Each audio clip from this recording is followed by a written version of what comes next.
এই সূরা হাদীদের ২০ নম্বর আয়াত আর পৃষ্ঠা হলো ১৯ নম্বর পৃষ্ঠা। আয়াতে আল্লাহ পাক রব্বুল আলামিন বলেন, ই'লামু, তোমরা জেনে রাখো, আন্নামাল হায়াতুদ দুনিয়া লাইবু ওয়া লাহবুন, পার্থিব জীবন লাইবু ওয়া লাহবুন, খেল তামাশা, ওয়া যিনাতুন, বাহ্যিক চাকচিক্য, ওয়া তাফাখুরুম বাইনাকুম, আপোষের মাঝে গর্ব করা, ওয়া তাকাসুরুন ফিল আমওয়ালি ওয়াল আওলাদ, সন্তানের আধিক্য আর সম্পদের আধিক্য নিয়ে একে অপরের আগে বেড়ে যাওয়ার প্রতিযোগিতা করার নাম হলো পার্থিব জীবন, পার্থিব জগৎ, এই দুনিয়া। তো আল্লাহ বলেন এই দুনিয়াটা হলো খেল তামাশা, বাহ্যিক চাকচিক্য, আপোষের মাঝে গর্ব অহংকার করা, আমার সন্তান বেশি সম্পদ বেশি, এই নিয়ে একে অপরের চেয়ে আগে বেড়ে যাওয়ার প্রতিযোগিতা করার নাম হলো পার্থিব জগৎ, ইহজগৎ। এখানে আল্লাহ প্রথমে বলছে লাইবু ওয়া লাহবুন, খেল তামাশা। খেল তামাশা দ্বারা উদ্দেশ্য হলো আমাদের শৈশবকাল, শৈশবকালটা খেল তামাশায় কাটছে। এরপরে আল্লাহ বলছেন ওয়া যিনা, বাহ্যিক চাকচিক্য, এটার দ্বারা উদ্দেশ্য যৌবনকাল। যৌবনকালটা মানুষ শুধু সৌন্দর্যতা তালাশ করে, চাকচিক্য কোথায় এটা তালাশ করে যৌবনকালে। এরপরে আল্লাহ বলছেন ওয়া তাকাসুরুম বাইনা ওয়া তাফাখুরুম বাইনাকুম ওয়া তাকাসুরুন ফিল আমওয়ালি ওয়াল আওলাদ, সন্তান আর সম্পদের আধিক্য নিয়ে গর্ব করা, এটা হলো বার্ধক্যকাল। বয়স বেড়ে গেলে মানুষের গর্বের বিষয় হয়, আমার দোকান আছে এই কয়টা, আমার সন্তান আছে এই কয়জন, আমার নাতি নাতনি আছে ২০ জন ২২ জন, এগুলা হয় মানুষের গর্বের বিষয়। আল্লাহ এই তিনোটা কালকে বললেন এই পার্থিব জীবন এটা খেল তামাশা শৈশবকাল, জিনা বাহ্যিক সৌন্দর্য যৌবনকাল, আর তাকাসুরুম তাফাখুরুম বাইনাকুম ওয়া তাকাসুরুন ফিল আমওয়ালি ওয়াল আওলাদ, সন্তানের আধিক্য আর সম্পদের আধিক্য নিয়ে গর্ব করা, এটা হলো বুড়াকাল, বার্ধক্যকাল। ওই সময় মানুষ এটা বলে, কেউ জিজ্ঞাসা করলে আল্লাহ দিলে আমার ৫টা বাড়ি আছে, সন্তান আছে ৭ জন, নাতি নাতনি আছে ২০ জন ২২ জন, এরকম বলে। তো আল্লাহ পাক রব্বুল আলামিন কয় এটাই পার্থিব জীবন। এই সৌন্দর্য কেমন জানো? কামাসালি গাইসিন, আকাশের বৃষ্টির মতো, মেঘের মতো। মেঘ থেকে বৃষ্টি আসে, আসার পর জমিনে বৃষ্টি পড়ে, ওই বৃষ্টি থেকে উদ্ভিদ ওঠে, ওই বৃষ্টি থেকে ফসল হয়। আজাবাল কুফার নাবাতুহু, যেই উদ্ভিদ ফলমূল ফসল বৃষ্টি থেকে উৎপাদিত ফসল কৃষকদেরকে মুগ্ধ করে, আহা খুব সুন্দর হয়েছে ফসল। তাহলে প্রথমে ফসল খুব সুন্দর হলো, সুম্মা ইয়াহিজু, এরপর পাকে, আরো খুশি। ফাতারাহু মুসফাররা, তুমি দেখবে যে তা হলুদ বর্ণ ধারণ করে, পিত বর্ণ ধারণ করে। এটা কি সারা জীবন থাকে হলুদ বর্ণটা? পাকার পরে কি সারা জীবন পাকা থাকবে? আল্লাহ বলেন সুম্মা ইয়াকুনু হুতামা, এক পর্যায়ে সব চূর্ণ বিচূর্ণ হয়ে যায়, হঠাৎ দেখা যাবে এই জমিনে কিছুই নেই। ফসল আছে, এক পর্যায়ে ফসল ছিল, ফসল পাকছে, আমরা জমিনের পাশ দিয়ে বলি মাশাআল্লাহ ধানগুলা সুন্দর হয়েছে, কিন্তু একটা পর্যায়ে দেখি ধান টান কিছুই নেই। তো আল্লাহ বলেন এই দুনিয়াটা এমন, সৌন্দর্য তুমি দেখতেছো কিছুকাল, এরপর দেখবা সব শেষ হয়ে যাচ্ছে নিমিষে। কৃষক তার সৌন্দর্য, ফসলের সৌন্দর্য দেখে, এটা সাময়িক সময়, সব সময় সৌন্দর্য থাকবে না, শেষ হয়ে যাবে। তোমার এই জীবনটা একটা সময় শৈশবকাল কাটিয়েছ, এরপরে যৌবনকাল, তুমি ভাইবো না সারা জীবন যৌবনকাল থাকবে, হঠাৎ বুড়া হবা, এক পর্যায়ে তুমি শেষ হয়ে যাবা। ক্ষেতের সুন্দর ফসল যেমন থাকে না, শেষ হয়ে যায়, তুমিও থাকবা না, শেষ হয়ে যাবে। এটা আল্লাহ বুঝাইলেন। শেষে আল্লাহ বলেন ওয়ামাল হায়াতুদ দুনিয়া ইল্লা মাতাউল গুরুর, পার্থিব জীবন ধোঁকার কিছু উপকরণ ছাড়া আর কিছু না। পার্থিব জীবন ধোঁকার কিছু উপভোগ করা ছাড়া আর কিছু না। দুনিয়াতে মানুষকে শয়তান শুধু ধোঁকার মাধ্যমে আখিরাত থেকে বিমুখ করে রাখতে চায়।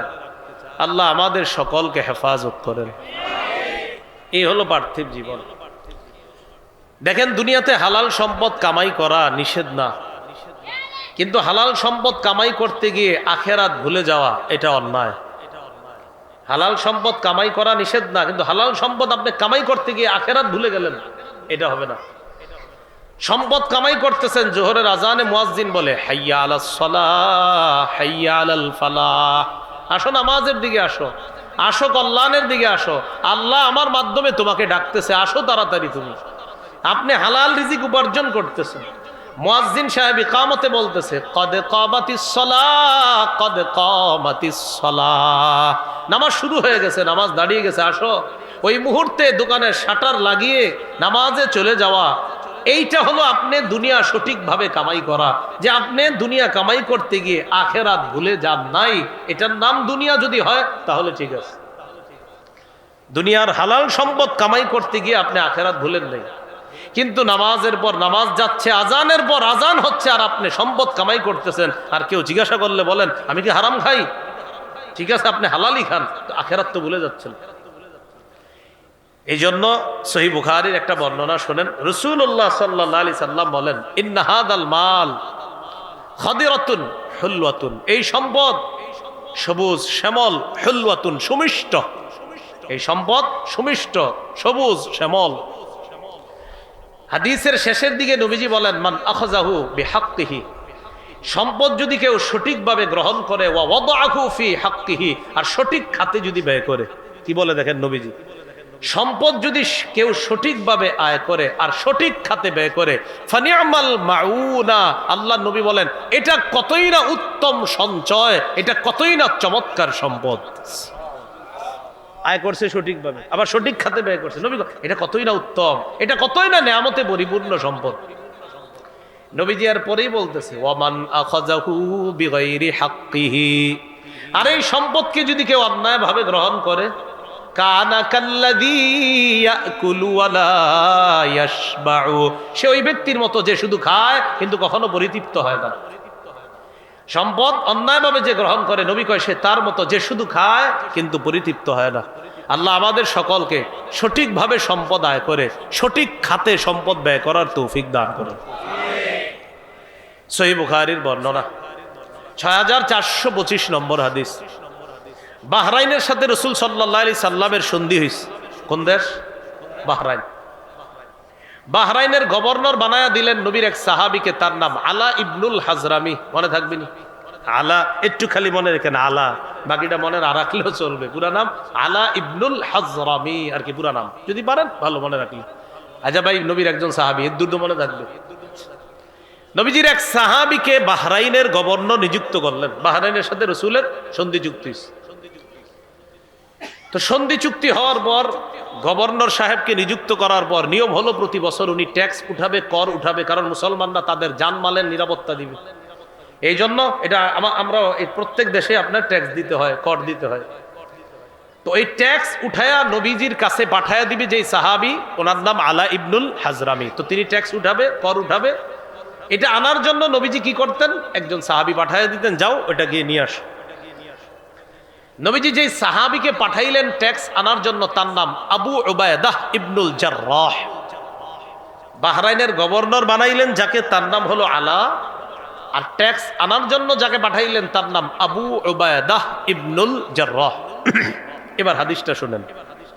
আন্না রাসূলুল্লাহ সাল্লাল্লাহু আলাইহি ওয়াসাল্লাম বাআসা আবা উবায়দাহ ইবনুল জাররাহ ইলা আহলিল বাহরাইন। রাসূলুল্লাহ সাল্লাল্লাহু আলাইহি সাল্লাম আবু উবায়দা ইবনুল জাররাহকে পাঠাইলেন ইলাল বাহরাইন, বাহরাইনে পাঠাইলেন। ওয়াকাদ সালাহা রাসূলুল্লাহ সাল্লাল্লাহু আলাইহি ওয়াসাল্লাম আহলাল বাহরাইন ওয়া আমারা আলাইহিমুল আলা ইবনুল হাজরামি রাদিয়াল্লাহু তাআলা আন।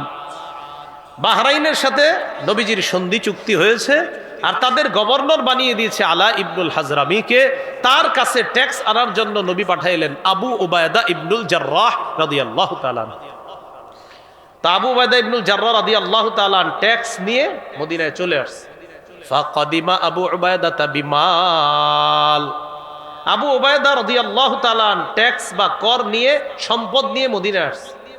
ফাসামিআতিল আনসার বিকুদুমিহি। আবু উবায়দা যে সম্পদ নিয়ে আসছে মদিনায়, এটা আনসার সাহাবীরা শুইনা ফেলছে যে আবু উবায়দা সম্পদ নিয়ে আসছে। কি করা যায়? রাতে রাতে আসছে, অতএব ফজরের নামাজেই মসজিদে গিয়ে নবীর সামনে বসতে হবে। তো সম্পদ নিয়ে আসছে নবীর সাহাবী আবু উবায়দা। ফাওয়াফাতহু সালাতাস সুবহি মা রাসূলিল্লাহি সাল্লাল্লাহু আলাইহি ওয়াসাল্লাম। সবাই ফজরের নামাজ নবীর সাথে মসজিদে বসছে। ফালাম্মান সারাফা তা'আররাদুলা, নবীজি যখন সালাম ফিরালেন, সাহাবায়ে কেরাম কি করছেন? নবীজির সামনে নিজেদেরকে পেশ করলেন, একদম কাছাকাছি গিয়ে বসলেন নবীজির ফজরের পরে। নবীজিও ফজরের পরে কি করতেন? মুসল্লিদের দিকে ফিরে বসতেন। আমাদের দেশেও তো ফজরের পরে ইমাম সাহেব মুসল্লিদের দিকে ফিরে বসে না, নবীজিও বসতেন। তো সাহাবায়ে কেরাম কি করলেন? নিজেদেরকে পেশ করলেন নবীর সামনে। নবীজি দেখে বুঝতে পারছে যে এরা সম্পদের কথা শুনছে, তো এই জন্য আমার কাছাকাছি এসে পড়ছে। ফাতাবাসসামা রাসূলুল্লাহ সাল্লাল্লাহু আলাইহি ওয়াসাল্লাম হিনা রাআহুম, নবীজি তাদেরকে দেখে একটা মুস্কি হাসি দিলেন। সবাই একটা মুস্কি হাসি দিলেন। নবীজি একটা মুস্কি হাসি দিলেন। মুস্কি হাসি কেন দিলেন? নবীজি মুস্কি হাসি দিলেন যে আমি বুঝছি কেন আসছো। মুস্কি হাসি দিয়ে নবীজি বললেন, আযুন্নুকুম সামি'তুম বিকুদুমি আবি উবায়দা ওয়া আন্নাহু জাআ বিমালিন, আমার ধারণা আবু উবায়দা যে সম্পদ নিয়ে আসছে এটা তোমরা শুনে ফেলছো, তাই আমার কাছাকাছি এসে পড়ছো, ঠিক না? ক্বালু আজাল ইয়া রাসূলুল্লাহ, সাহাবীরা কয় জি হুজুর ঠিকই বলছেন। সুবহানাল্লাহ। এবার মন দিয়ে শুনেন গুরুত্বপূর্ণ কথাগুলো। নবীজি বলেন, আবশিরু, সুসংবাদ গ্রহণ করো, ওয়া আমিলু মা ইয়াসুররুকুম ওয়ালাকিন আখশা আলাইকুম আন তুবসাতা আলাইকুমুদ দুনিয়া কামা বুসিতাত আলা মান কানা ক্বাবলাকুম ফাতানাফাসুহা কামা তানাফাসুহা। তবে আমার আশঙ্কা, তোমাদের পূর্ববর্তী জামানার লোকদের সামনে দুনিয়া যেমন বিস্তৃত করে দেওয়া হয়েছে, দুনিয়া বিছিয়ে দেওয়া হয়েছে, তোমাদেরকেও দুনিয়া এমন বিছিয়ে দেওয়া হবে, বিস্তৃত আকারে দুনিয়া দেওয়া হবে, দুনিয়ার অঢেল ধন সম্পদ তোমাদেরকেও দেওয়া হবে, আগের জামানায় যেমন দেওয়া হয়েছে। ফাতানাফাসুহা কামা তানাফাসুহা, তারা দুনিয়া কামাই করার জন্য প্রতিযোগিতায় লেগে গিয়েছে, তোমরাও প্রতিযোগিতায় লেগে যাবা, আমি নবী আশঙ্কা করতেছি। দারিদ্রতার আশঙ্কা করি না, বরং তোমাদেরকে অত সম্পদ দেওয়া হবে যেমন সম্পদ পূর্ববর্তীদেরকে দেওয়া হয়েছে। কিন্তু তারা সম্পদ পাওয়ার আশায় এমন প্রতিযোগিতা করছে, প্রতিযোগিতা করতে করতে ওয়াতুলহিয়াকুম কামা আলহাতহুম, এক পর্যায়ে দুনিয়া তাদেরকে আখেরাত থেকে বিমুখ করে দিয়েছে, তোমাদেরকেও দুনিয়া আখেরাত থেকে বিমুখ করে দিবে, আমি নবী আশঙ্কা করতেছি। হাদিস থেকে কি শিখলাম দেখেন তো? প্রথমে নবী বলছে আবশিরু, সুসংবাদ গ্রহণ করো, সাথে সাথে বলছে এমন সম্পদের আশা করো যা তোমাদেরকে আনন্দ দিবে। তাহলে তো ভালো কথাই বলছে নবী। একটু পরে আবার বলতেছে তোমাদেরকে দারিদ্রতা পেয়ে বসবে, এই ভয় আমি করি না, তোমাদের সামনে অঢেল ধন সম্পদ দেওয়া হবে, অতীতের জামানায় যেমন দেওয়া হয়েছে, এখানেও সমস্যা না। সমস্যাটা হলো কি? নবী বলেন তারা এই ধন সম্পদ কামায়ে প্রতিযোগিতা করেছে, তোমরাও করবা, কিন্তু প্রতিযোগিতা করতে গিয়ে একটা সমস্যা হয়েছে, সেটা হলো তাদেরকে আখেরাত থেকে বিমুখ করে দিয়েছে দুনিয়ার ধন সম্পদ।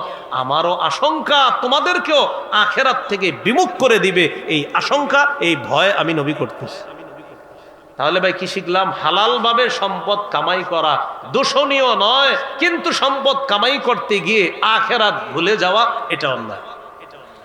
নবীজি দেখে প্রথমে বলছে কিন্তু সুসংবাদ গ্রহণ করো, তার মানে ঠিক আছে দুনিয়া হালাল ভাবে কামাও, ঠিক আছে, কিন্তু শেষে আবার বলছে দুনিয়া কামাই করতে গিয়ে অতীত জামানার লোকেরা আখেরাত থেকে দূরে সরে গেছে, তোমরাও দূরে সরে যাবা, এটা আমার আশঙ্কা হয়। তাহলে আমরা হাদিস থেকে দুইটা গুরুত্বপূর্ণ শিক্ষা শিখলাম। এক, দুনিয়া কামাই হালাল ভাবে নিষেধ না, দুনিয়া কামাই করতে গিয়ে আখেরাত ভুলে যাওয়াটা, তাহলে আখেরাত ভুলে যাওয়া যাবে না। কি শিখলাম? আখেরাত সামনে রাখবো, এরপর দুনিয়া কামাই করবো, বলেন ইনশাআল্লাহ। তাহলে আমরা দুনিয়াতে বৈধভাবে সম্পদ কামাই করব ঠিক, কিন্তু আমাদের সামনে থাকবে আখেরাত। সামনে থাকবে কি? আখেরাত। অর্থাৎ দুনিয়া কামাই করতে গিয়ে কোনোভাবেই যেন আখেরাত থেকে বিমুখ না হই। আল্লাহ আমাদের সকলকে আখেরাতি জিন্দিগি যেন দুনিয়াতেই যাপন করতে পারি, আল্লাহ তৌফিক দান করুন। এটা আবার কেমন কথা বললাম? প্রথমে একটু আমার সাথে বলেন, বলেন দুনিয়ার সন্তান, আখেরাতের সন্তান। কয় ধরনের সন্তান বললাম? একটা দুনিয়ার সন্তান আর একটা আখেরাত। আচ্ছা, এবার হাদিস শুনুন। সহিহ বুখারীর 6417 নম্বর হাদিস। হাদিস বর্ণনা করার আগে ইমাম বুখারী রহমতুল্লাহ আলাইহি আলী ইবনু আবি তালেব রাদিয়াল্লাহু তাআলা আনহুর একটা বক্তব্য আছে সহিহ বুখারীর 6417 নম্বর হাদিসটা বর্ণনা করার আগে ইমাম বুখারী হযরত আলীর একটা বক্তব্য আনছেন, আনার পর এরপর হাদিসটা বলছে। তো হযরত আলীর বক্তব্যটা একটু শুনেন। আন আলী ইবনে আবি তালিব রাদিয়াল্লাহু তাআলা আন ইরতাহালাতিদ দুনিয়া মুদবিরাতান ওয়ারতাহালাতিল আখিরাতু মুকবিলা ولكل واحدة منهما بنون فكونوا من أبناء الآخرة ولا تكونوا من أبناء الدنيا আলী রাদিয়াল্লাহু তাআলা আনহু বলেন ইরতাহালাতিদ দুনিয়া মুদবিরাতান, দুনিয়া পিছিয়ে যাচ্ছে, দুনিয়া পিছনের দিকে যাচ্ছে। ওয়ারতাহালাতিল আখিরাতু মুকবিলা, আখিরাত এগিয়ে আসছে। বলেন সবাই, দুনিয়া পিছিয়ে যাচ্ছে, আখিরাত এগিয়ে আসছে। আখিরাত এগিয়ে আসছে মানে দুনিয়ার জীবন শেষের দিকে, আখিরাত আসছে। এরপর হযরত আলী বলেন ওয়ালিকুল্লি ওয়াহিদাতিম মিনহুমা বানুনা, দুনিয়ার সন্তান আছে, আখিরাতেরও সন্তান আছে। আলী বলেন ফাকুনু মিন আবনাইল আখিরা, তোমরা আখিরাতের সন্তান হও, ওয়ালা তাকুনু মিন আবনাইদ দুনিয়া, দুনিয়ার সন্তান হয় না। আখিরাতের সন্তান হওয়ার দ্বারা উদ্দেশ্য হলো দুনিয়ার মধ্যে তোমার জীবনটা এমন ভাবে কাটাও যেন দেখলেই মনে হয় তোমার আখিরাত ওয়ালা একটা জিন্দেগি, অর্থাৎ তোমাকে দেখলেই যেন মনে হয় তুমি একজন দিনদার। দুনিয়ার সন্তান হওয়ার অর্থ হলো তুমি এমন হও না তোমার কার্যক্রম যেন দুনিয়াবি মানুষের মতো না হয়, মানে দুনিয়াতে আসো তোমার কার্যক্রম এমন হবে যে তোমাকে যেন মনে হয় দিনদার, তোমার কার্যক্রম যেন এমন না হয় যে তোমাকে মনে হচ্ছে দুনিয়াদার। তাহলে দুনিয়ার সন্তান মানে দুনিয়াতে এমন ভাবে চলবো আমি যে কেমন যেন দুনিয়া আমার সব, আখেরাত ভুলে গেলাম, এটা হলো দুনিয়ার সন্তান। আর দুনিয়াতে থাইকাও আমি আখেরাত সামনে রাখি। আজান দেয় তো মসজিদে যাই, ফজর পড়ি, কোরআন তেলাওয়াত করি, এরপর আমার দিন শুরু হয়, এরপর জোহর পড়ি, আসর পড়ি, মাগরিব পড়ি, এশা পড়ি, তালিমে বসতেছি, আবার আমি আমার দায়িত্বগুলো পালন করতেছি, সন্তানের হক, স্ত্রীর হক, এই সব আমি পালন করতেছি। এটা দুনিয়াতে থাইকাও আপনি আখেরাতের সন্তান, আপনি হলেন দিনদার। আর দুনিয়াতে থাকার পরেও টাকা পয়সা কামাই করতেছেন, জুয়া খেলতেছেন, সুদ খাইতেছেন, ঘোষ খাইতেছেন, এই দুনিয়াতে থাইকা আপনি দুনিয়ার সন্তান, আপনি হলেন দুনিয়াদার। ভাই দুনিয়াদার আর দিনদার বুঝে আসছে? তাহলে আমরা কি দুনিয়ার সন্তান হব না আখেরাতের? আসি কই বলেন? দুনিয়ায় আসি কোথায়? দুনিয়ায়। দুনিয়াতে থেকেও আখেরাতের সন্তান হতে হবে, আল্লাহ তৌফিক দান করেন। এটাই হযরত আলী বললেন ফাকুনু মিন আবনাইল আখিরা, আখেরাতের সন্তান হও মানে দিনদার হও, ওয়ালা তাকুনু মিন আবনাইদ দুনিয়া, দুনিয়ার সন্তান হও না মানে দুনিয়াদার হও না। এজন্য রাসূলুল্লাহ সাল্লাল্লাহু আলাইহি সাল্লাম আমাদের জীবনের গুরুত্বপূর্ণ দুটি বিষয়কে গুরুত্ব দিতে বলছে। সবাই বলি আমাদের জীবনে গুরুত্বপূর্ণ বিষয় কয়টা আছে? দুইটা। এই দুইটা গুরুত্বপূর্ণ জীবনের অংশকে গুরুত্ব দিব। বলেন সময়, সুস্থতা। আবার সময়, সুস্থতা। আমাদের জীবনের গুরুত্বপূর্ণ দুটি নিয়ামতের কথা সবাই বলেন তো, সময়, সুস্থতা। সময়, সুস্থতা। সহিহ বুখারীর বর্ণনা 6412 নম্বর হাদিস। ক্বালা রাসূলুল্লাহ সাল্লাল্লাহু আলাইহি ওয়াসাল্লাম নি'মাতান মাগবুনুন ফীহিমা কাসীরুম মিনান নাস আস-সিহহাতু ওয়াল ফারাগ। বলেন সবাই, দুটি নিয়ামতের ব্যাপারে বলেন। অধিকাংশ মানুষ ধোঁকার মধ্যে আছে, প্রতারণার মধ্যে আছে, উদাসীনতার মধ্যে আছে। বলেন তো অধিকাংশ মানুষ কয় নিয়ামতের ব্যাপারে উদাসীন? এবার বলেন আস-সিহহা, বলেন সুস্থতা, ওয়াল ফারাগ অবসর সময়। এই দুইটা নিয়ামতের ব্যাপারে মানুষ উদাসীন, মানুষ প্রতারণার মধ্যে, মানুষ ধোঁকার মধ্যে। এই দুই নিয়ামত, একটা সুস্থতার নিয়ামত আর একটা অবসর সময়। সুস্থতার সময় দেখবেন জিকির করে না বেশি, দোয়া করে না বেশি, আল্লাহরে ডাকে না। অসুস্থ হইলেই আল্লাহ বাসান, আল্লাহ বাসান, অসুস্থ হইলে। তাহলে সুস্থতার সময় আল্লাহকে ডাকে না। আর আল্লাহ এটাই বলছে 25 পারা শুরু পৃষ্ঠা, وَإِذَا أَنْعَمْنَا عَلَى الْإِنسَانِ أَعْرَضَ وَنَأَى بِجَانِبِهِ।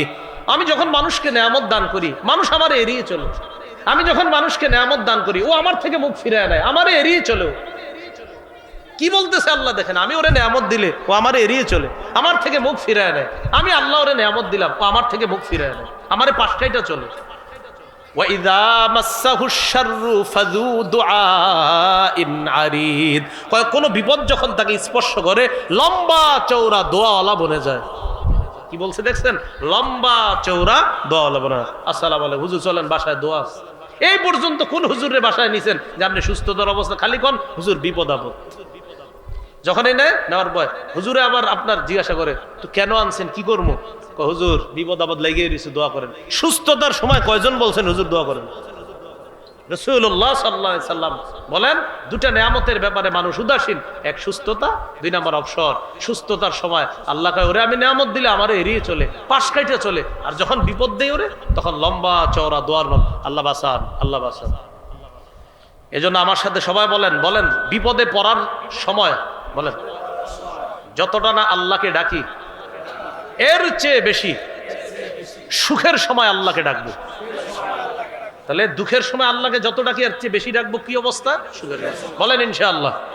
তাহলে সুখের সময় আমাদের রবকে বেশি বেশি ডাকবো, কারণ রব সুখের মধ্যে রাখছে, তাই রবকে বেশি বেশি ডাকবো। বলেন ইনশাআল্লাহ। তাহলে কয় নেয়ামতে উদাসীন? একটা সুস্থতা, আর একটা হলো অবসর সময়। গার্মেন্টসে রওনা করছে, রওনা করার পরে গার্মেন্টসে আপনি আরো 1 ঘন্টা আছে, 1 ঘন্টা পরে কাজ শুরু করবেন। আপনি জানেন যে আমার গার্মেন্টসে পৌঁছতে এখনো 1 ঘন্টা লাগবে, তাহলে 1 ঘন্টা পরে আপনি ব্যস্ত হয়ে যাবেন। 1 ঘন্টা এখনো অবসর আছেন, গাড়িতে বসে রয়েছেন, লেগুনায় বসে রয়েছেন, অটোতে বসে রয়েছেন, গল্প গুজবে না কাটায়া যে 1 ঘন্টা পরে আমার কাজে লাগতে হবে, অতএব 1 ঘন্টা কাজে লাগাই। সুবহানাল্লাহ, আলহামদুলিল্লাহ, লা ইলাহা ইল্লাল্লাহ, আল্লাহু আকবার। জান্নাতের মধ্যে জান্নাতীরা কোনো কিছুর আফসোস করবে না, একটা আফসোস করবে, ইস আরেকবার বেশি যদি ওই সময় আমি একটু কাজে লাগাইতে পারতাম, একটু বেশি যদি সুবহানাল্লাহ বলতে পারতাম, তো জান্নাতে আজকে আমার অবস্থানটা এখানে না হয়ে আরো উন্নত অবস্থান হতো। এই আফসোস সব জান্নাতি করবে। তাহলে যেই সময়টা আমার নষ্ট হয়ে গেল, এটার আফসোস জান্নাতীরাও করবে। আবার বুঝেন, সময়ের আফসোস জান্নাতীরাও করবে। তাহলে কয় নেয়ামতে আমরা উদাসীন? একটা সুস্থতা আর একটা সময়, সময় কাজে লাগাবো। রাসূলুল্লাহ সাল্লাল্লাহু আলাইহি সাল্লাম বলেন, 5টি জিনিসের পূর্বে 5টি জিনিসকে মূল্যায়ন করো। বলেন তো কয়টা বিষয়কে মূল্যায়ন করব? 5টি। কয়টার আগে? 5টার আগে। মুস্তাদরাকে হাকিম বাইহাকির মধ্যে আসছে, ক্বালা রাসূলুল্লাহ সাল্লাল্লাহু আলাইহি ওয়াসাল্লাম, ইগতানিম খামসান ক্বাবলা খামসিন, শাবাবাকা ক্বাবলা হারামিক। রাসূলুল্লাহ সাল্লাল্লাহু আলাইহি সাল্লাম বলেন, 5টি জিনিস তোমার জীবনে আসার আগে 5টি জিনিসকে মূল্যায়ন করো। 1 নম্বর, শাবাবাকা ক্বাবলা হারামিক, বার্ধক্য আসার আগে যৌবনকালকে মূল্যায়ন করো। বার্ধক্যে পৌঁছার আগে যৌবনকালকে মূল্যায়ন করো। 2 নম্বর, ওয়াসিহ্হাতাকা ক্বাবলা সাকামিক, অসুস্থ হওয়ার পূর্বে সুস্থতার অবস্থাটাকে তুমি মূল্যায়ন করো। 3 নম্বর, ওয়াফারাগাকা ক্বাবলা শুগুলিক, ব্যস্ত হওয়ার পূর্বে অবসর সময়টাকে তুমি মূল্যায়ন করো। ওয়াগিনাকা ক্বাবলা ফাকরিক, গরিব হয়ে যাওয়ার আগে টাকা পয়সাগুলোকে মূল্যায়ন, ধনাঢ্যর অবস্থাটাকে মূল্যায়ন করো। দরিদ্র হওয়ার আগে ধনী অবস্থাটাকে মূল্যায়ন করো। হালাল টাকাটা সঠিক খাতে কাজে লাগানোর চেষ্টা করো দরিদ্র হওয়ার আগে। 5 নাম্বার, ওয়া হায়াতাকা ক্বাবলা মাউতিক, মরার আগে জীবনটাকে মূল্যায়ন করো। মরার আগে জীবনটাকে মূল্যায়ন করো। আমি আবার বলছি, রাসূলুল্লাহ সাল্লাল্লাহু আলাইহি সাল্লাম বলেন, 5টি জিনিসকে মূল্যায়ন করো 5টি জিনিসের আগে। 1 নাম্বার, শাবাবাকা ক্বাবলা হারামিক, বার্ধক্যে পৌঁছার আগে যৌবন কালটাকে মূল্যায়ন করো। 2 নাম্বার, ওয়াসিহ্হাতাকা ক্বাবলা সাকামিক, অসুস্থ হওয়ার আগে সুস্থতা অবস্থাটাকে মূল্যায়ন করো। 3 নাম্বার, ওয়াফারাগাকা ক্বাবলা শুগুলিক, ব্যস্ত হওয়ার আগে অবসর সময়টা মূল্যায়ন করো। 4 নাম্বার, ওয়াগিনাকা ক্বাবলা ফাকরিক, দরিদ্র হওয়ার আগে ধনাঢ্য অবস্থাটাকে তুমি মূল্যায়ন করো। 5 নাম্বার, ওয়া হায়াতাকা ক্বাবলা মাউতিক, মরার আগে তোমার এই জীবনটাকে তুমি মূল্যায়ন করো। আল্লাহ আমাদের এই সুস্থতা আর অবসর সময় সহ আর যে আরো কথাগুলো নবী বললেন সবগুলোকে মূল্যায়ন করার তৌফিক দান করে। তিরমিজির বর্ণনা 2416 নম্বর হাদিস। এই হাদিসের মধ্যে আসছে, আগে একটু আমরা পড়াশোনা করি সবাই, চলেন বলেন। 5টি প্রশ্নের আগে বলেন, কিয়ামতের ময়দানে আদম সন্তানের 2 পা নড়বে না। তাহলে এক অংশ আমি, বাকি অংশ আপনারা। বলেন তো কয় প্রশ্নের আগে কিয়ামতের মাঠে 2 পা নড়বে না? 5টি প্রশ্নের আগে। ক্বালা রাসূলুল্লাহ সাল্লাল্লাহু আলাইহি ওয়াসাল্লাম, লা তাজুলু কদামা ইবনি আদামা মিন ইনদি রাব্বিহি ইয়াউমাল কিয়ামাতি হাত্তা ইউসআলা আন খামসিন। কিয়ামতের ময়দানে রবের সামনে থেকে আদম সন্তানের দুই পা নড়বে না। একটু মাথায় আইনেন, একটু চিন্তায় আইনেন যে রবের সামনে আমি দাঁড়িয়ে আছি আর 5 প্রশ্ন আমাকে করা হবে, উত্তর না দেওয়ার আগে নাকি 5 প্রশ্নের আগে আমার দুই পা নড়বে না। এগুলো মাঝে মাঝে চিন্তায় আনবেন আর চিন্তা করবেন।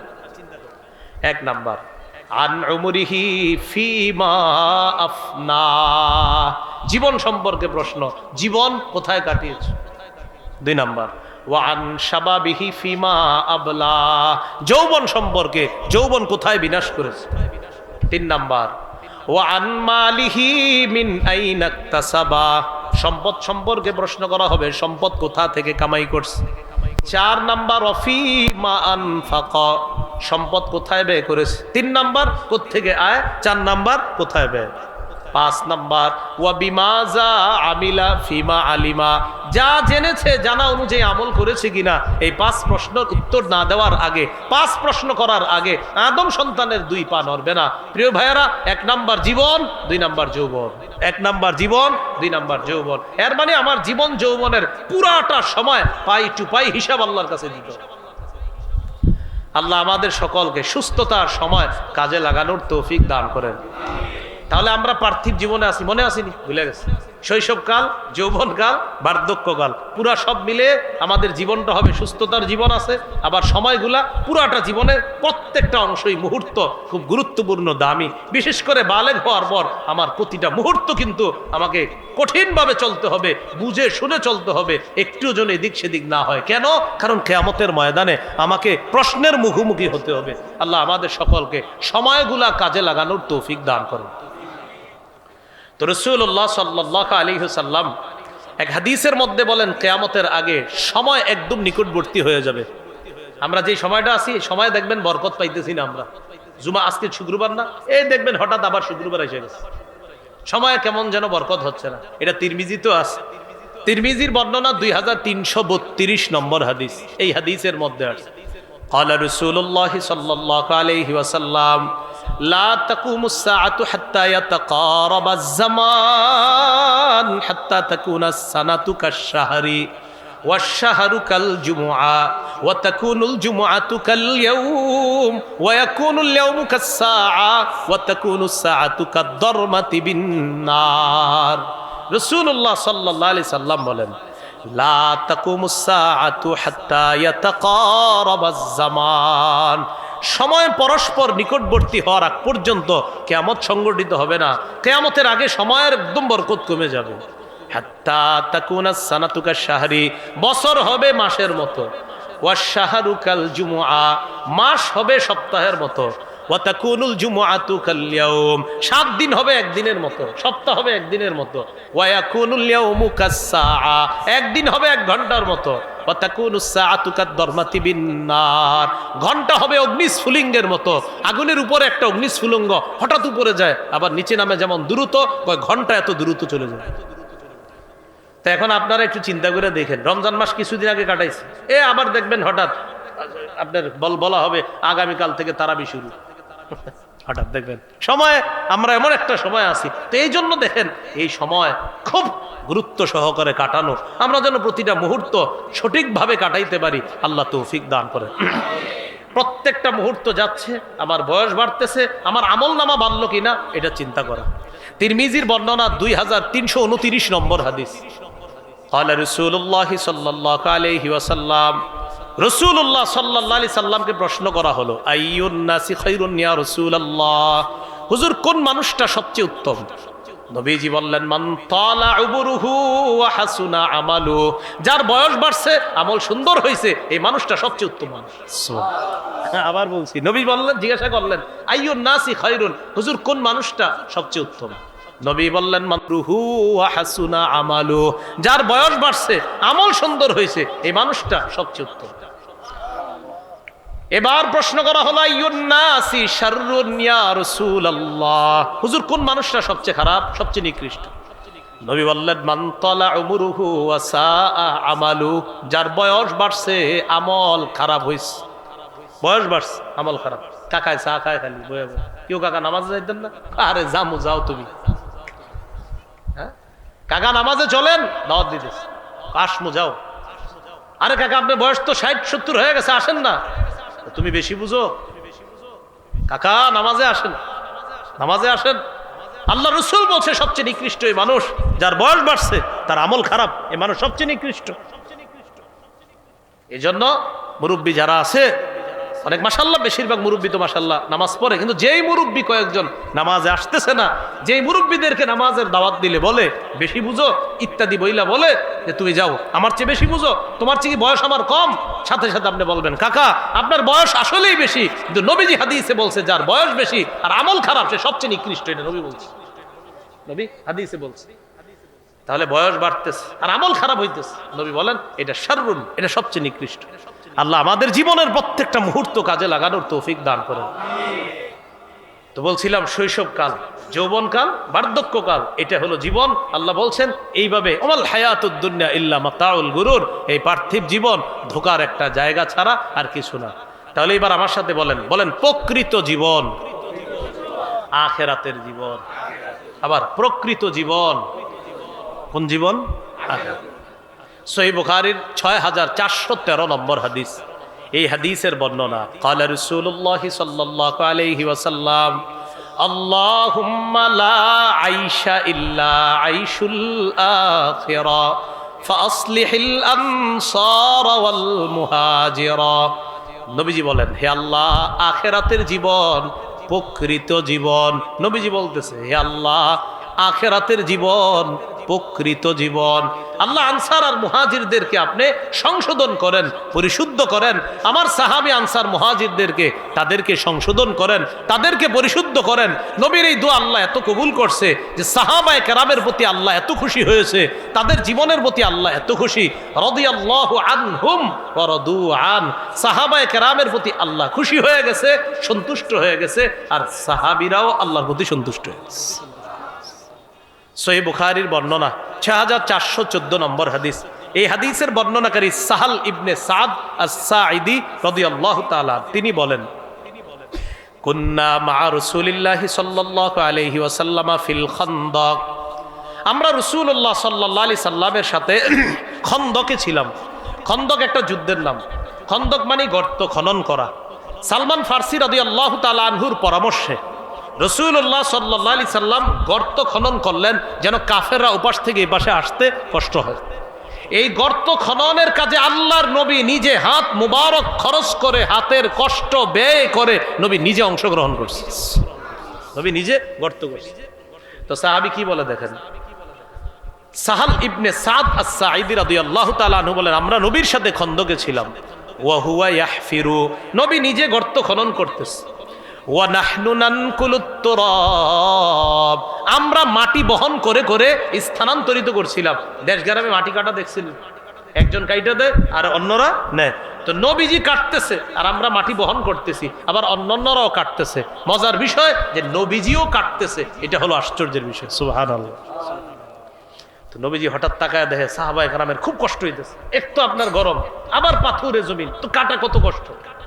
সাহাবীদেরকে সান্ত্বনা দেওয়ার জন্য আর কাজের গতি বাড়ানোর জন্য তো সাহাবীরা বলে ওয়ায়ামুরু বিনা, নবী আমাদের পাশ দিয়ে অতিক্রম করলেন, আমাদের দিকে তাকায় বললেন আল্লাহুম্মা লা আইশা ইল্লা আইশুল আখিরা ফাগফির লিল আনসারি ওয়াল মুহাজিরা।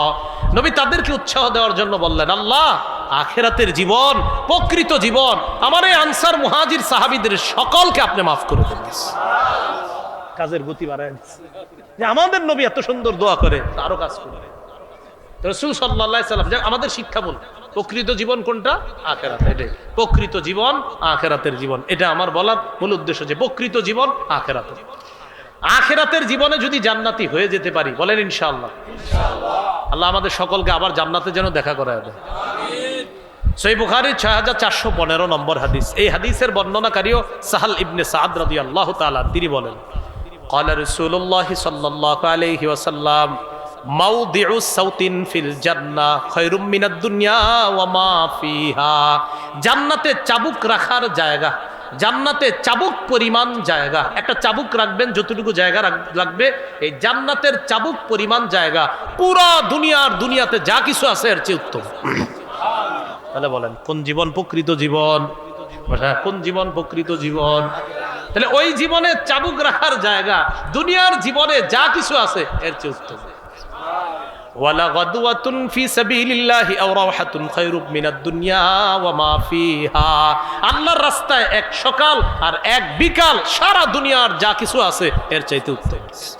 এই হাদিসের শেষে এটা সহিহ বুখারী 6416 নম্বর হাদিস। এই হাদিসের বর্ণনাকারী আব্দুল্লাহ ইবনে ওমর রাদিয়াল্লাহু তাআলা আনহুমা। এই আব্দুল্লাহ ইবনে ওমর রাদিয়াল্লাহু তাআলা আনহুমার কাঁধে, এই কাঁধ, এটা কাঁধ না, এই কাঁধে নবীজি সাল্লাল্লাহু আলাইহি সাল্লাম হাত রাখছে। একটু ভাবেন তো, নবী তার সাহাবীর কাঁধে হাত রাখছে, একটু সবাই কল্পনা নেন দৃশ্যটা কত চমৎকার। হ্যাঁ, আব্দুল্লাহ ইবনে ওমর রাদিয়াল্লাহু তাআলা আনহুমা বলেন, আখাযা রাসূলুল্লাহ সাল্লাল্লাহু আলাইহি সাল্লাম বিমানকিবি, নবী আমার কাঁধ ধরছে। কোন নুসখা আছে বিমানকিবি গিয়া আবার দুই কাঁধে হাত রাখছে। সুবহানাল্লাহ। হাত রাখার পর আমাকে বললেন, কুন ফিদ দুনিয়া কাআন্নাকা গরীব আও আবিরু সাবিল। ও ইবনে ওমর, দুনিয়াতে তুমি এমন ভাবে থাকো যেন তুমি একজন আগন্তুক, যেন তুমি একজন অপরিচিত। আও আবিরু সাবিল, অথবা তুমি একজন মুসাফির। আচ্ছা, আমি আগন্তুক, আমি অপরিচিত। মুমিন, নবীজির হাদিসের মাধ্যমে বোঝা যায় মুমিন এমন যে কেমন যেন সে আগন্তুক, সে অপরিচিত। হুজুর, তাহলে আমার পরিচয়ের জায়গা কোনটা? আমি আগন্তুক, তাহলে কোত্থেকে আসছি? হাদিস দ্বারা বোঝা যায় আরে মুমিন, তোমার আসল জায়গা, আসল পরিচয় তো জান্নাত। আও আবিরু সাবিল, অথবা তুমি মুসাফির। পুরা দুনিয়ায় সব মুমিন চলবে মুসাফিরের মতো। হুজুর, তাহলে আমি মুসাফির হইলে আমার আসল বাড়ি কোনটা? আসল বাড়ি জান্নাত।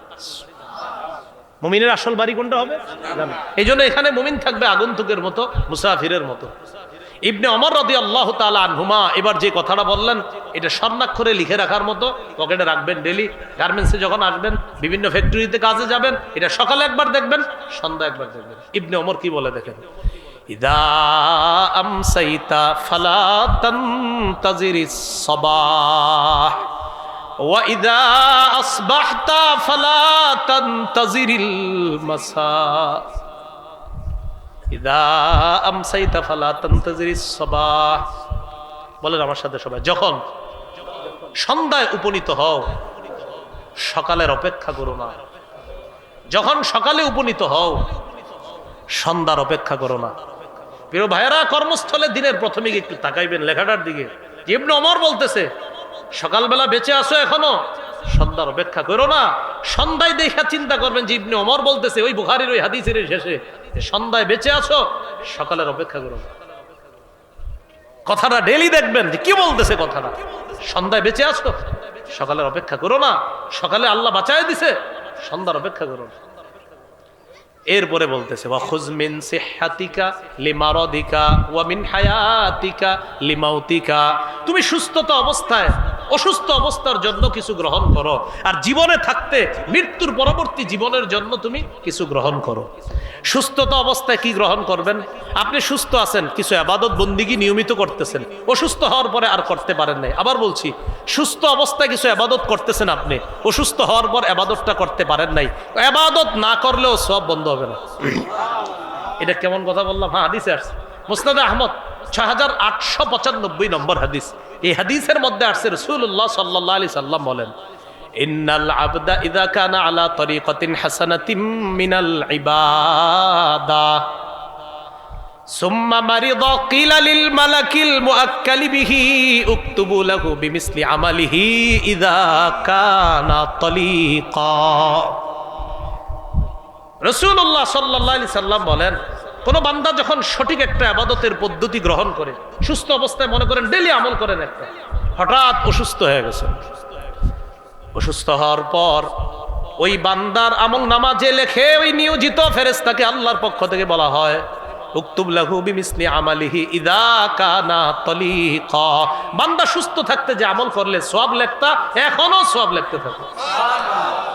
ও তো এখন অসুস্থ, তো আমি আল্লাহ তো কম দেই না। ও অসুস্থ তাই আমল করতে পারতেছে না, আমি রব তো কম দেই না, আমার বান্দাকে আমি কম দিব কেন? ও অসুস্থতার কারণে আমলটা করতে পারে নাই, কোনো সমস্যা নাই, আমল নামা বন্ধ করবে না, জারি রাখো, সব লিখতে থাকো। এই জন্য সুস্থ অবস্থায় বললাম, ওই যে আমরা খালি অসুস্থ হইলে আল্লাহরে ডাকি, সুস্থ অবস্থায় বেশি বেশি ইবাদত করবেন। তাহলে কি হবে যে আপনি প্রতিদিন একটা ইবাদত করেন, প্রতিদিন হঠাৎ অসুস্থ হয়ে গেছেন, আল্লাহ তো জানে যে আমার এই বান্দা সুস্থ থাকলে আমলটা করতো। এই ফেরেশতারা সওয়াব লেখা বন্ধ করো না, আমার বান্দা অসুস্থ তাই না আমলটা পারছে না করতে, বাস সওয়াব লিখতে থাকবে। আল্লাহ আমাদেরকে কথাগুলা বোঝার তৌফিক দান করেন। তো বলছিলাম প্রকৃত জীবন কোনটা? আখেরাতের জীবন। এই আখেরাতের জীবনটা সামনে রেখে দুনিয়ার জীবনটা কাটানোর চেষ্টা করা, আল্লাহ তৌফিক দান করেন। আব্দুল্লাহ ইবনে মাসউদ রাদিয়াল্লাহু তাআলা আনহুর বর্ণনা, রাসূলুল্লাহ সাল্লাল্লাহু আলাইহি সাল্লাম হাদিসের মধ্যে বলছে, লম্বা হাদিস। এই হাদিসে আল্লাহ রাসূল সাল্লাল্লাহু আলাইহি সাল্লাম দুনিয়া আর আখেরাতের মানুষগুলা তারা কিভাবে কাটাবে, কত সুন্দরভাবে তাদের জীবনটা হবে, এই ব্যাপারে লম্বা আলোচনা বুখারীর হাদিসের মধ্যে আছে।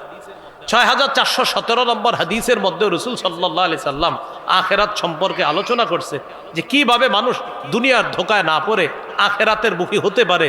এই আলোচনাগুলো লম্বাভাবে করছে। এরপর সহিহ বুখারীর কিতাবুর রিকাকের 6420 নম্বর হাদিসের মধ্যে ইমাম বুখারী একটা বর্ণনা আছে, মানুষের অন্তরটা খালি যুবক হইতে থাকে। মানুষ যত বুড়া হয় অন্তর তত যুবক হয়। দেখেন কি বলে, আবার বলছি 6420 নম্বর হাদিসে নবী বলেন, লা ইয়াজালু কলবুল কাবীরি শাবান ফিসনাতাইন। কয় বুড়া মানুষের অন্তর দুই ক্ষেত্রে যুবক হয়। বলেন বুড়া মানুষের অন্তর কয় ক্ষেত্রে যুবক হয়? এক নাম্বার ফি হুব্বিদ দুনিয়া, দুনিয়ার ভালোবাসার ক্ষেত্রে তার অন্তর খালি যুবক হয়। দুই নাম্বার ওয়াতুলিল আমাল, লম্বা আশার ক্ষেত্রে তার অন্তর খালি যুবক হয়। একটা হলো হুব্বিদ দুনিয়া, দুনিয়ার ভালোবাসা, আর একটা লম্বা আশা।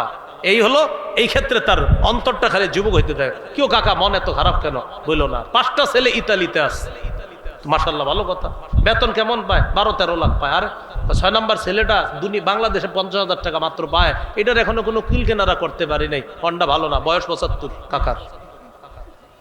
রাসূলুল্লাহ সাল্লাল্লাহু আলাইহি সাল্লাম বলেন, লা ইয়াজালু কলবুল কাবীরি শাবান, বুড়া মানুষের অন্তর দুই ক্ষেত্রে খালি যুবক হয়, খালি যুবক হয়। ফি হুব্বিদ দুনিয়া, দুনিয়ার ভালোবাসা, ওয়াতুলিল আমাল, আর হলো লম্বা আশা। তো যাই হোক, বুড়া মানুষের অন্তর এই দুই ক্ষেত্রে যুবক যদিও হয়, আখেরাত যেন ভুলে না যায়। ভাই কি বললাম? আখেরাত যেন ভুলে। সহিহ বুখারী 6421 নম্বর হাদিসে আছে, ইয়াকবারু ইবনু আদম ওয়া ইয়াকবারু মাহু ইসনান, আদম সন্তান বড় হয়, ওয়া ইয়াকবারু মাহু ইসনান, দুই ক্ষেত্রে তার আশাটাও বড় হয়। আদম সন্তানের বয়স বাড়ে, দুই ক্ষেত্রে তার আশাও বাড়ে। রাসূল বলেন, ইয়াকবারু ইবনু আদম, আদম সন্তানের বয়স বাড়ে, ওয়া ইয়াকবারু মাহু ইসনান, বয়স বাড়ার সাথে সাথে দুই ক্ষেত্রে তার আশাটাও বাড়তে থাকে। এক নাম্বার হুব্বুদ দুনিয়া, দুনিয়ার ভালোবাসা। দুই নাম্বার ওয়াতুলুল উমর, এই হাদিসে আসছে উমর, লম্বা জীবন দুনিয়াতে থাকবে, এই আশা তার খালি বাড়ে। আরো কাকা বয়স কত? 95। তুই আরো বাঁচতে চায়, আরো বাঁচতে চায়, এই হলো আশা। তো এই দুই ক্ষেত্রে তাদের আশা এগুলা বাড়তে থাকে। সহিহ বুখারীর বর্ণনা 6433 নম্বর হাদিস। এই হাদিসের মধ্যে লম্বা হাদিসের শেষে একটা কথা আছে, এই কথাটা একটু মন দিবেন। আগে পুরো হাদিসটা শুনেন আর শেষের কথাটা মন দিবেন। কি কয় দেখেন, একজন ব্যক্তি আছে, তার নাম ইবনে আবান। বলেন কি নাম? ইবনে আবান। তার পুরো নামটা হলো হুমরান ইবনে আবান। কি নাম? হুমরান, ইমরান না, হুমরান, হুমরান ইবনে আবান, মানে হামিম র আলিফ নুন, হুমরান ইবনে আবান। ইমাম বুখারী মূল সনদে, মূল মতন, মানে মূল হাদিসের উপরে আনছে আন্না ইবনে আবান, শেষে আবার ইমাম বুখারী লিখে দিছে যে ইবনে আবান হলো হুমরান ইবনু আবান। এই হুমরান ইবনু আবান থেকে বর্ণনা, তিনি বলেন, আতাইতু উসমান ইবনে আফফান রাদিয়াল্লাহু তাআলা আন বিতুহুরিন ওয়া হুয়া জালিসুন আলাল মাকাঈদ। ওসমান গনি রাদিয়াল্লাহু তাআলা এক জায়গায় বসা, আমি তার কাছে অজুর পানি নিয়ে গেলাম, অজুর পানি। ফাতাওয়াদ্দা ফাহসানাল উযুআ, তিনি সুন্দরভাবে অজু করলেন। অজু করার পর হযরত ওসমান বললেন, রাআইতুন নাবিয়্যা সাল্লাল্লাহু আলাইহি ওয়াসাল্লাম তাওয়াদ্দা, আমি আল্লাহর রাসূলকে অজু করতে দেখেছি, ফি হাদাল মজলিসি, এই মজলিসে। হযরত ওসমান বলেন, আমি নবীরে এই মজলিসে অজু করতে দেখেছি। সুম্মা ক্বালা ফাহসানাল উযুআ, নবী সুন্দরভাবে ওযু করছে। সুম্মা ক্বালা, এরপর আল্লাহ নবী বলছে, মান তাওয়াদ্দা মিসলা হাযাল উযু, আমি নবী যেইভাবে ওযু করলাম এইভাবে যদি আমার কোনো উম্মত ওযু করে, সুম্মা আতাল মাসজিদা, এরপর যদি সে মসজিদে আসে, সুম্মা রাকা রাকাতাইন, এরপর যদি সে 2 রাকাত নামাজ পড়ে, সুম্মা জালাসা, এরপর কিছু সময় মসজিদে বসে থাকবে, গুফিরা লাহু মা তাকদ্দামা মিন যামবি, তার আগের সব গুনাহ মাফ করে দেওয়া। সুন্দরভাবে ওযু করবেন, ওযু করে মসজিদে যাবেন, 2 রাকাত নামাজ পড়বেন, এরপর একটু বসবেন, নবীজি বলেন আগের গুনাহ মাফ। আমি কিন্তু শেষ কথাটা এখনো বলিনি, এই হাদিসের শেষে নবী বললেন সুম্মা ক্বালা রাসূলুল্লাহ সাল্লাল্লাহু আলাইহি ওয়াসাল্লাম লা তাগতাররু, হে আমার উম্মত তোমরা দুনিয়ার ধোঁকা খেও না, লা তাগতাররু, ধোঁকা খেও না, তোমরা এই পার্থিব জগতের ধোঁকা খেও না, তোমাদের প্রকৃত জীবন লা তাগতাররু। হাদিসের শেষে নবী বলছে লা তাগতাররু, ধোঁকা খেও না। এজন্য প্রিয় মুসলমান ভাইয়েরা, নেককার মানুষ দুনিয়া থেকে আস্তে আস্তে বিদায় নিচ্ছে। এই নেককাররা থাকতে তাদের থেকে যত বেশি উপকৃত হওয়া যায়, গাজীপুরের ওলামায়ে কেরামের, তাদের যত কাছাকাছি যাইতে পারবেন, আল্লাহওয়ালা বুজুর্গ যারা, তাদের যত কাছে যাইতে পারবেন, কাছের ওলামায়ে কেরামদেরকে বেশি গুরুত্ব দিবেন, তাদের যত সোহবত নেওয়া যায়। সহিহ বুখারী 6434 নম্বর হাদিসে আছে ইয়াযহাবুস সালিহুনা আল আউয়াল ফাল আউয়াল, নেককার মানুষ একে একে চলে যাবে। নবী বলেন ইয়াযহাবুস সালিহুনা আল আউয়াল ফাল আউয়াল, নেককার মানুষগুলো একে একে চলে যাবে। রাসূলুল্লাহ সাল্লাল্লাহু আলাইহি সাল্লাম বলেন নেককার মানুষগুলো একে একে চলে যাবে। এই কথা বলার পর নবী বলেন ওয়া তাবকা হুফালাতুন কাহুফালাতিশ শাঈরি আওয়াত তামরি, এরপর অব্যবহার্য খেজুরের অংশের মতো কিছু অপদার্থ মানুষ বেঁচে থাকবে। ভালো মানুষগুলা চলে যাবে, হুফালা, যেগুলা বেঁচে থাকবে সব অকেজু, অপদার্থ, এরা কাজের মানুষ না। লা ইউবালিহিমুল্লাহু বালাতান, আল্লাহ তাদেরকে কোনো গ্রাহ্যই করবে না, এদেরকে আল্লাহ কোনো গ্রাহ্য করবে না। ভাই নেককাররা কিন্তু চলে যাচ্ছে। আপনি দেখেন গত 2-3 বছরে আমাদের দেশে বড় বড় বুজুর্গ আলেমরা বিদায় নিচ্ছে, হ্যাঁ অনেক। তো এই জন্য ওলামায়ে কেরাম নেককার যারা, তাদের সোহবতে বেশি বেশি যান, আখিরাতের ফিকির তাদের কাছ থেকে শিখার চেষ্টা করেন, আল্লাহ তৌফিক দান করেন। এইগুলো সহিহ বুখারীর 6434 নম্বর হাদিসের বর্ণনা। সহিহ বুখারীর বর্ণনা 6435 নম্বর হাদিসের মধ্যে আল্লাহ রাসূল সাল্লাল্লাহু আলাইহি সাল্লাম বলেন তাইসা আব্দুদ দিনার ওয়াদ দিরহাম, স্বর্ণওয়ালারা ধ্বংস, রূপাওয়ালারা ধ্বংস, ওয়াল কাতিফা ওয়াল খামিসা, রেশমের পোশাকওয়ালারা ধ্বংস, পশমের পোশাকওয়ালারা ধ্বংস। বুঝাইছে যারা দুনিয়াদার হয়ে আখিরাত ভুলে গেছে তারা ধ্বংস। রূপা তো নিষেধ না, স্বর্ণ তো নিষেধ না, স্বর্ণ মানুষ ব্যবসা করে, রূপার ব্যবসা করে। রাসূল বলতেছে তাইসা আব্দুদ দিনার, স্বর্ণের দাসরা ধ্বংস, ওয়াদ দিরহাম, রূপার দাস ধ্বংস, ওয়াল কাতিফা, রেশমের দাসরা ধ্বংস, ওয়াল খামিসা, পশমের দাসরা ধ্বংস। এর মানে স্বর্ণওয়ালা, রূপাওয়ালা, রেশমওয়ালা, পশমের পোশাকওয়ালা, বুঝাইছে যে ধন সম্পদওয়ালারা ধ্বংস। উদ্দেশ্য হলো যে যারা ধন সম্পদের মোহে আখিরাত ভুলে গেছে। এটা আবার সহিহ বুখারীর আরেক বর্ণনা আছে স্পষ্ট।